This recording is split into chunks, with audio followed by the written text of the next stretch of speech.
உங்கள் favourite TV ஷோக்களை இனி miss பண்ண தேவையில்லை. ZEE5 இல் முற்றிலும் இலவசமாக காணுங்கள். இங்கேயும் எப்பொழுதும். என்ன நடந்துச்சு? நான் வேலைக்காக மலேசியா போயிருந்தேன் டாக்டர். அங்க வச்சுதான் நான் ஜனனியை சந்திச்சேன். நாங்க 2 பேரும் காஞ்சிபுரம் வந்து கல்யாணம் பண்ணிக்கிட்டு ஊருக்கு வரும்போது தான் இந்த ஆக்சிடென்ட்டே நடந்திருக்கு. எந்த பீரியட் சம்பவம் ஞாபகத்துல இல்லைன்னு சொல்ல முடியுமா? மலேசியா போனதுலேருந்து ஆக்சிடென்ட் ஆனது வரைக்கும் எதுவுமே ஞாபகத்தில் இல்லை டாக்டர். மத்தபடி இந்த பீரியடுக்கு முன்னாடி உள்ளதெல்லாம் ஞாபகத்துல இருக்கா? அதெல்லாம் கிளியரா இருக்கு டாக்டர், நார்மல் தான். ஆக்சிடென்ட்டுக்கு அப்புறம் நடந்ததும் ஞாபகத்துல இருக்கு? அது கூட ஞாபகத்தில் இருக்கு டாக்டர். அப்போ ஷார்ட் பீரியட் மட்டும்தான் ஞாபகத்துல இல்ல, இல்லையா? அதே தான் டாக்டர். ஆமா, ஆக்சிடென்ட் நடந்ததுல உங்க மூளையில நரம்பு பாதிச்சிருக்கு. அதனாலதான் இந்த பிரச்சனை எல்லாம். இது ஒரு ஷாக்குன்னு கூட சொல்லலாம். இத வெறும் மருந்து மாத்திரையால மட்டும் சரி பண்ண முடியாது. இவங்க தான் உங்க வைஃபா? ஆமா டாக்டர், ஜனனி. உங்களுக்கு நடந்த எல்லா விஷயமும் தெரியும்ல?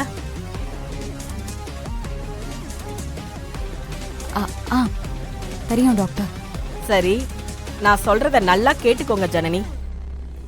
மலேசியாவுல நீங்களும் சிவாவும் ஒன்னா இருந்தப்ப நடந்த சம்பவங்களை பத்தி அடிக்கடி நீங்க இவர்கிட்ட பேசணும். உங்க 2 பேருக்கு இடையில முக்கியமான சம்பவங்கள் ஏதாவது இருக்கும்ல, அத பத்தி நீங்க தொடர்ந்து பேசிக்கிட்டே இருக்கணும். அத பேசதான் மூளை அது சம்பந்தமா சிந்திக்கும். அது மூலமா நினைவுகள் திரும்ப வரக்கூட வாய்ப்பு இருக்கு.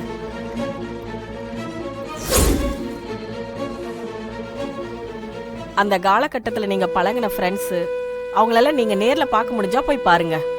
அவங்க கூடயே பேசுங்க. இல்லன்னா அட்லீஸ்ட் போன்லயாவது பேசுங்க. கண்டிப்பா டாக்டர். இந்த பிராக்டிஸ தொடர்ந்து பண்ணுங்க. மெடிசன்ஸும் எடுத்துக்கோங்க. சிஸ்டர், இவங்களை பாத்துக்கோங்க. நான் டாக்டர் கூட்டிட்டு வந்துறேன். ஒண்ணு இல்ல அமைதியா இருங்க. டாக்டர், என் பையனுக்கு ஞாபகம் எல்லாம் வர சான்ஸ் இருக்குல்ல? நான் சொன்ன மாதிரி செஞ்சா கண்டிப்பா வரும். ஆனா அது முழுக்க ஜனனி கையில தான் இருக்கு.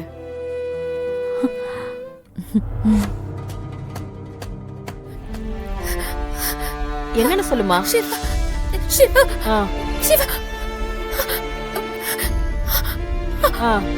நீ சொல்ல வந்ததை ஓப்பனா சொல்லுமா, நான் புரிஞ்சுக்கிறேம்மா.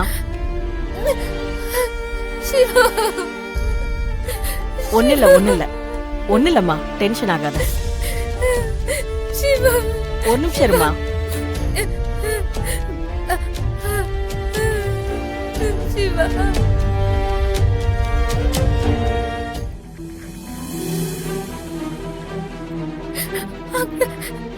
சிவா, சிவா. சரி சரி சரி, ஒண்ணு இல்லம்மா.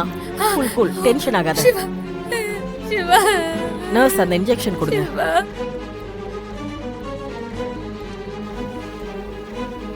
ஒண்ணு இல்லம்மா, எல்லாம் சரியாகிடும். ஒண்ணு இல்லம்மா.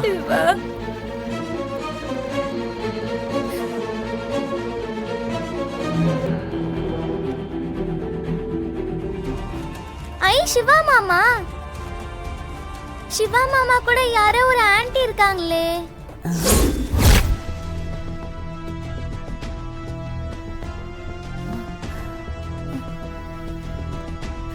எங்க இப்படி கொடு.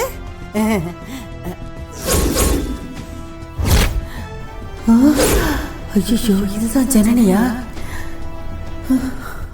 நல்ல வேளை யாரும் பார்க்கல. கடவுளே காப்பாத்துன. பாப்பா, நீ அங்க போய் விளையாடு. பாட்டி பெருக்கிட்டு வந்துடுறேன், போ. அது என்ன போட்டோ? யாரு பாட்டி மாமா கூட இருக்கிறது? இது யாரும் இல்ல, உன் மாமா கூட யாரோ ஒரு ஃப்ரெண்டு தான் இருக்காங்க. நீ வெளியே போய் விளையாடு, நான் வந்துடுறேன், போ. ஓடுற கண்ணு.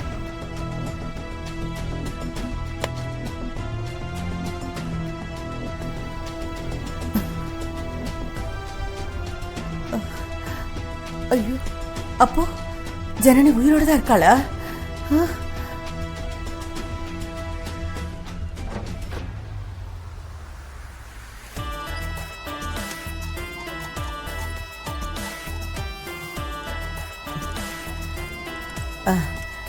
நர்சம்மா, இந்த பொண்ணு யாருமா? இவங்க பேர் என்ன? ஏன் கேக்குறீங்க? இல்ல, இந்த பாப்பாவை எங்கேயோ பார்த்த மாதிரி இருக்கே, அதான் கேட்டேன். இல்ல, இது வரைக்கும் இவங்கள பத்தி யாரும் விசாரிச்சது இல்ல. யாராவது வரமாட்டாங்கன்னு பாத்துட்டு இருந்தோம். அப்படியா? ஐயோ பாவம்.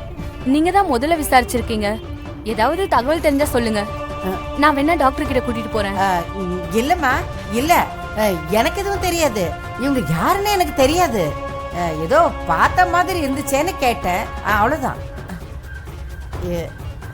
இல்லம்மா, நீ எதுவும் கோச்சிக்காத. பார்க்கறதுக்கு ரொம்ப பாவமா இருக்கேன்னு தான் கேட்டேன். அதுவும் பார்க்கறதுக்கு சின்ன பொண்ணு மாதிரி இருக்கா, அதான் கேட்டேன். கேட்டதுனால சொல்றேன்.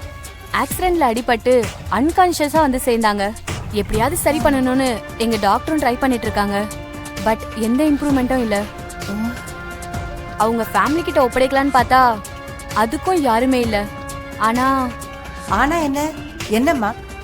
இவங்க எப்பயும் ஒரே ஒரு வார்த்தையை மட்டும் திரும்ப திரும்ப சொல்லிட்டு இருக்காங்க. என்னது? சிவா சிவான்னு சொல்லிட்டே இருக்காங்க.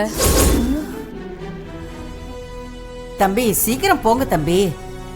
சித்தி, கார்ல தான் ஏறிட்டோம்ல, போக தானே போறோம். இனியாச்சும் கொஞ்சம் அமைதியா வாங்க சித்தி. என்ன டென்ஷன் பண்ணாதீங்க சித்தி. உனக்கு என்ன தெரியும் ஏன் நிலைமை?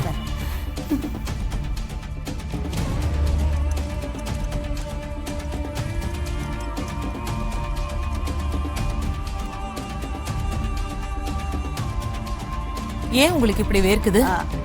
அதுவா? அது அது அது சிவா, நீ கார்ல ஏசி ஆன் பண்ணி வை. நீ சொன்ன மாதிரி அவங்களுக்கு ஹாஸ்பிட்டல் ஒத்துக்கல போல. ஆமாம்மா, ஆமாம்மா. எனக்கு அந்த வாசனையெல்லாம் சமாளிக்க முடியல. வாந்தி வர மாதிரி இருக்கு, தலை சுத்தலா இருக்கு. தம்பி, இந்த கண்ணாடி மட்டும் கொஞ்சம் இறக்கி விடுங்களேன். இறக்கி விடுமா?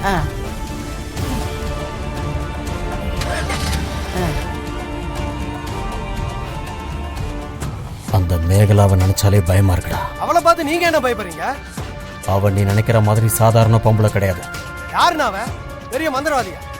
ஆனா அவ எவ்வளவு பெரிய ஆளையும் மடக்கி கைக்குள்ள போட்டுப்பா. பெரிய ஆள்ரா அவ. அப்படியாண்ணா? ரவுடிங்களை தான் நாமளும் பாக்குறோமே, அவ அதுக்கும் மேல. அண்ணே, நீங்களே இப்படி சொல்றதா ஏத்துக்க முடியல. உண்மையை ஏத்துக்கிட்டு தான் ஆகணும். அண்ணே, காஞ்சிபுரத்துல உங்களை பார்த்தா ஊரே நடுங்கண்ணே. நீங்க என்னடானா இங்க வந்து அந்த பொம்பளை கிட்ட அடி வாங்கிட்டு வந்து நிக்கிறீங்க? என்னண்ணே இது? எங்க அண்ணன் சேதுவா இது? நம்பவே முடியல. அண்ணே சொல்லுங்கண்ணே, அவளை அடிச்சு தூக்கிடலாம். கடல்ல தூக்கி போட்டு அவளை முடிச்சிடலாம். டேய், அவளை பத்தி உங்களுக்கு தெரியல. அவ யாருன்னு தெரிஞ்சா நீங்க வாயே திறக்க மாட்டீங்க. அண்ணே, அவ என்ன அவ்வளவு பெரிய அப்பாட்டக்கரா? இல்ல கடத்தல்காரியா? சொல்றேன், அவளை நான் திரும்ப பாப்பேன்னு நினைச்சு கூட பார்க்கலடா. கடவுளே, யாரை என் வாழ்க்கையில பார்க்க கூடாதுன்னு நினைச்சனோ அவளை திரும்பவும் என் கண்ணு முன்னாடி வந்து நிறுத்திட்டியே. ஜீ5 ஆப்பை டவுன்லோட் செய்து அனைத்து எபிசோடுகளையும் இலவசமாக பாருங்க.